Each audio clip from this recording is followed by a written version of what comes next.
Hello, everyone. We're going to get started and learn about the elements and principles of art in a very cohesive way. This is really important for you to know.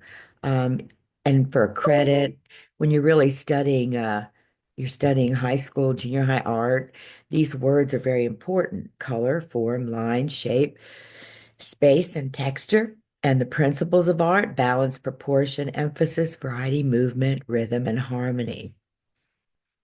Now, you can recognize the elements and principles of art Thomas Cole used in this picture. This is the architect's dream. You can see he's created a natural frame, and things closer to you are darker.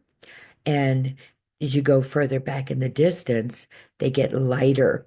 And this is an example of atmospheric perspective and linear perspective. In a one-point perspective, all verticals are vertical, all horizontal are horizontal, all other lines meet at the vanishing point. Your eye is drawn to the red on the column where the gentleman is sitting. You notice the sky is darker to lighter and warmer at the horizon line. These are just important things that as you become a better artist, you'll notice these things. Line is the first element of art, and this is a picture by the master artist Victor Vasarely. And diagonal lines always show movement. Horizontal and vertical lines show stability. Van Gogh is an excellent example of using line in art. His picture, A Starry Night, is very famous. He's a post-impressionist, and his technique is very unusual and different. And here we have some examples, and it's important for you to do a line drawing. I want you to think about it, and I want you to do something that is totally in line. You can do that with Van Gogh. You can take a picture. I did this picture of Kansas City on a starry night, and you could take a starry night is in the public domain, so you can actually use this picture and modify it for something special. Shape is the second element of art. Mondrian was a very famous abstract artist. Hierarchy is a visual design principle which designers use to show the importance of each shape. Red, of course, first your eye goes to the red, and you want to use bright colors. Mondrian, people when they would do use yearbook and they would do designs for newspapers, Mondrian, some of his ways he put things together were utilized. Cézanne uses basic shapes in his compositions. Line defines shape. Texture is the third element of art. This is a picture by the rabbit. The hair is Albrecht Dürer, and you can just see very, very detailed. He shows texture. Implied texture is like the other pictures by Audubon. It looks like it has texture, and you can do that with a pencil or a brush using a variety of techniques. And this is the very, very famous rhinoceros by Albrecht Dürer. And of course, he shows different textures in this picture.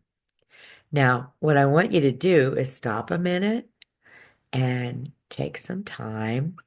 And I'd like you to go ahead and do this picture of some birds. Have an original composition and create texture on the bird's feathers. Color is the next element of art. My favorite, uh, Franz Marc is my very favorite expressionistic artist, and he uses color. Expressionism, you can use color, you can tell what it is, but you use color in very vibrant and creative ways. And these are both by that master artist. My students did this, some of my students, the horse and the rose. The next assignment is to do a color picture. Use all of the colors of the color wheel in your picture and take something that is either inanimate or animate and turn it into a color wheel picture. Here we have a color wheel zebra, and one of my students did the color wheel lion. You can create a picture where one color flows into another, like the little palette. Somewhere over the rainbow, it's really a sweet little picture where you take the color wheel and then add a musical thing to it and words, or there's the word hope with the color wheel. And this is one of my very favorite landscapes. You can use all of the colors in the color wheel to create something. Value is the darkness or lightness of a color. And Bierstadt was a very famous master artist, the master of creating different values. And you could take the color blue and add a little bit of white to it. And as you can see in the mountains get lighter as they go back. The sky is darker at the top and lighter at the horizon line. Even in a nighttime picture, the horizon line is lighter. And the light is falling on the ground, as you can see in the left foreground of the picture. But you need to know how to create different values. You create atmospheric perspective using different values. This is almost a monochromatic color scheme where you can see the color blue has been used to create a very, very beautiful landscape. How many varieties of the color blue can you see in this picture? Now, form is an element of art, and drawing and painting is art that you look at. Sculpture is art that you walk around. Architecture is art you walk through. Fashion is art that you wear. Interior design, art that is all around you. Industrial design, art permeates everything. But when you sculpt something, you go all the way around it. On the left, we have the famous Thinker by Auguste Rodin. On the right, we have the very famous Head of David by Michelangelo. And in the center, we have a Cubist type sculpture. And of course, Picasso did those. Now, space is an important element of art. Space, as one of the classic seven elements of art, refers to distances, areas around, between, and within components.